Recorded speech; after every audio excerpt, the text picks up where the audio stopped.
तर पाहू ना, आज सगळे पोरं घरी होते. तर आमचा प्लॅन झाला का वैतरणाला मॅगी करायला जायचं. प्लॅन झाला, मग काय त्याच्यात काढली आपली मर्सडीज. आईला त्याच्यात आपल्या निलूबाईने केला त्याच्या मित्राला फोन. त्याने आणलं 2 लिटर पेट्रोल, ते टाकलं आपल्या मर्सडीजमध्ये.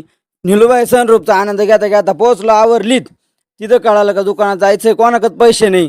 मग आपल्या राहुल भाऊने दिले आनंदाने खिशातून काढून 50 रुपये. गेलो दुकानात, खिशात होते 50 रुपये, यांनी केला ना 200 रुपये खर्च. मग काय आयला झाला आज वेगळी. आता आम्ही निघालो वैतरणाला. त्यांची मर्सडीज लागली ना करायला, भाऊ झापोक झोपोक झापोक झोपोक. आता बुध बंगला तर सगळे उतरले. आपल्या मर्सडीज मधून निलूबाई 2 बोटं दाखवू राहिला.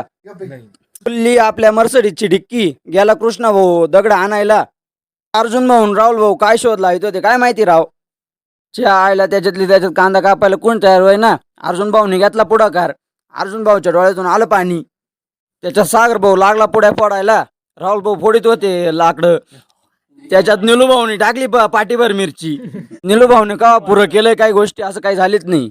अर्जुन भाऊ 74 वेळेस सुरू होतं मॅगी खायला. आमच्या तोंडाला पाणी आलं. निलू भाऊ खायला लागली, आम्हाला खायला खाऊशी वाटलं.